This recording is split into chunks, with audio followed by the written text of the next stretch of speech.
Okay. Yung pong aking hypertension, meron na po akong yung maintenance na gamot. Bakit po gustong umalis ng kasambahay nyo si Jonalyn sa inyo? Hindi ko po alam, pero siya po kasi, noong 2013 to 2014 po, nagtrabaho na rin po siya sa akin. After po nun, nagpaalam siya sa akin na uuwi siya ng probinsya dahil po may sakit daw ang nanay niya. So, pinayagan ko na lang din po. Opo. So, then, lagi po kami nagkukumustahan kasi wala naman po akong masamang ginawa. Hindi na po iba. Opo. Sa bahay po namin, ako po ang nagluluto, pinagluluto ko pa nga po siya eh. Uuwi po siya galing ng eskwelahan, nakaluto na po ako, kakain na lang siya. Pag sinabi pa po niya na yung stress siya sa school, sabi ko, sige, o kaya meron siyang test, sabi ko, sige magpahinga ka na lang. Sabi ko, wag ka na munang gumawa kasi normally po, pag dating niya ng hapon, doon po siya gagawa. Pero minsan, hindi ko na rin din po siya pinagagawa.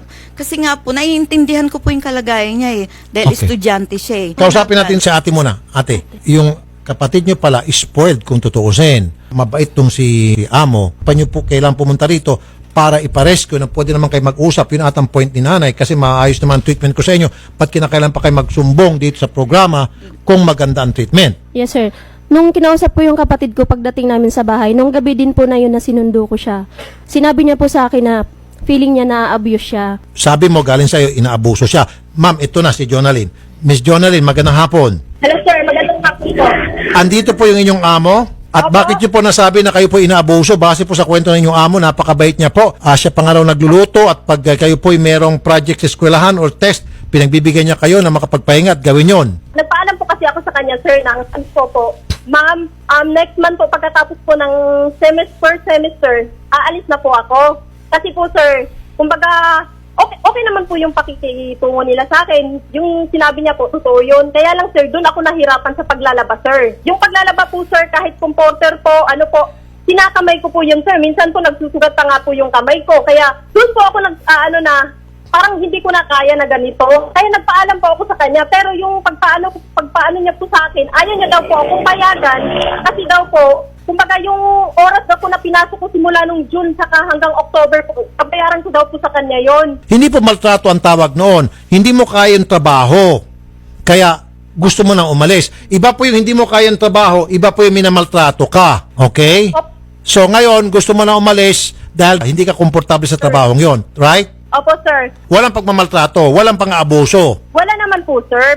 Bali pa tinakot niya lang po ako sir na wala daw po akong karapatan na umalis sa kanya kasi daw, ako po daw ay kasambahay at siya po yung amo, siya daw po yung masusunod. Eh natakot po ako sir kasi nung time na yon, nung na-stress na siya, sinabi niya dun sa asawa niya at sa mga workers na kung ano daw mangyari sa kanya, ako daw po yung sisisihin. Okay, so good. natakot po ako sir na baka kung anong mangyari sa kanya sa hindi inaasang pagkakataon, ako po yung Okay, masisisi. sige po. Sandal po. Okay. Now, Ma'am Erlinda, maliwanag na wala pong pagmamaltrato. Yes. Okay. Naipaliwanag natin yan. However, si Ma'am Jonalyn, hindi na siya komportable sa mga trabaho dahil binanggit na niya yung paglalaban ng comporter, sugat-sugat ng kamay niya. She's not comfortable. Hindi po totoo yun. Totoo man o hindi, kung ayaw na po ng tao talaga. I know, okay. Kaya nga, at least walang maltreatment. Opo. So, regardless ma'am, kahit na hindi totoo, kung ayaw na niya, paalisin po natin siya. Dahil kapag pinigilan po natin, kasama po yung lawyer ninyo, makakasuhan po kayo. Kasi yung po nasa batas natin, and your lawyer knows that, na kapag ang isang kasambahay natin, isang worker natin, ayaw na niya mag-work for whatever reason, maliban na lang kung may kontrata, we have to let them leave. So in this case, yung kasambahay niyo po, gusto nang umalis, so let her go. Yes, I let her go that night po. Bago pa nga po pumunta ang ate niya at sinabihan ko pa nga po siya, sige, lumakad ka na. Nagluluto nga po ako ng dinner eh. Lumapit siya sa akin, umakap siya, umiyak siya.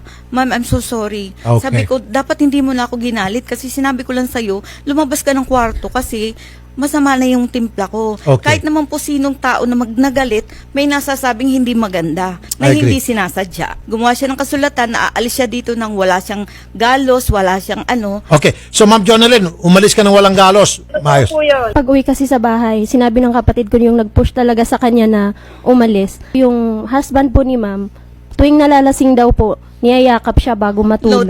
it's not true. My husband is not like that. I can swear.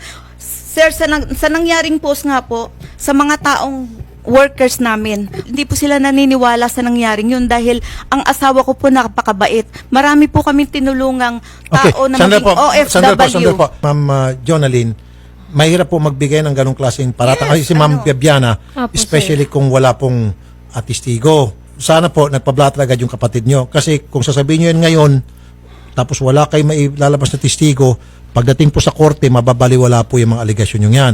At pwede rin kayong babalikan nitong si Ma'am Erlinda ng libel. Madali yung magawa-gawa ng istorya. Sorry mama, maaaring nga totoo talagang sinasabi nyo yan. Pero you have to prove that. Kung may prueba kayo, samahan ko kayo sa korte. Okay? Yes, sir. Sige, tuloy natin sa kabila. So, nakaalis na yung kapatid nyo. Opo, sir, nasa bahay siya. Tapos, kaya nag-ano din ako na ngayon gagawin yung paghaharap kasi may pasok kasi siya sa school. Mag-aaral pa rin po siya sa Bulacan. Pero totoo ma'am na pinapaaral pala yung kapatid nyo. Opo, sinasahuran po siya ng 4-5 a month. Yun po yung ginagastos ng kapatid 5-5, ko. ma'am. 5-5. 5-5. Ang sahod po niya. Oh, kasi 5,000 yung sa kasambahay, so sobra pa ng 500. Pero okay yun. Ngayon, on top of the 5-5, meron pa hong tuition. Wala na po, yun po yung pinanggagastos niya, yung sinusweldo ko, at saka lahat po, sir. Sana man po kayo nakakita ng amo, sir, na pag umaalis ako ng bahay, may pasalubong pa yan sa akin. Binibili ko ng mga gamit niya. As in, talagang pamilya naman po ang turing ko sa kanya. Kaya hindi po ako makapaniwala na ganito yung mangyayari pa sa akin in return. Wala naman pong basihan yung ganun. Kasi hindi po ako nagmaltrato. Ginagalang ko po yung kahit mababa o mataas na tao. May respeto po ako eh. Kung kaya ko po magpakumbaba kahit kanino, ginagawa ko po. Kasi hindi naman po yung kabawasan sa pagkatao. Okay naman pala pasweldo. Ngayon, doon na lang sa hindi pinapakawalan, pero pinakawalan naman. So, tapos na tayo ron. Yes, sir. So, isa na lang talaga ang problema mo. Yung niyayakap. Sa akin, nabanggit ko lang po nga na yun kasi ngayon ngayon. Hindi po yun Dahilan totoo. nga ng kapatid ko na, kasi si ma'am daw po, dalawa kasi bahay doon. Si ma'am, umakyat na daw ng maaga. Yung si sir daw, nagiinom pa sa baba. Tapos bago daw po umakyat, parang good night hug. Siyempre sa mga Pinoy. Ang comfortable awkward. siya. Opo. Okay. Yun lang naman sir, pero wala na pong iba pang ginawa. Yung good night hug daw, kaso hindi nga siya. Kahit na kung ang comfortable siya, pag sinabi Opo. niyang wag, tapos tinuloy pa rin, sexual harassment ang tawag doon. Kasi employee siya eh.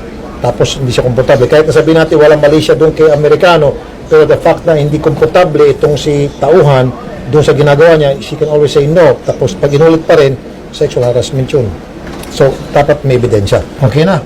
Okay na. Yun naman pala. O, di.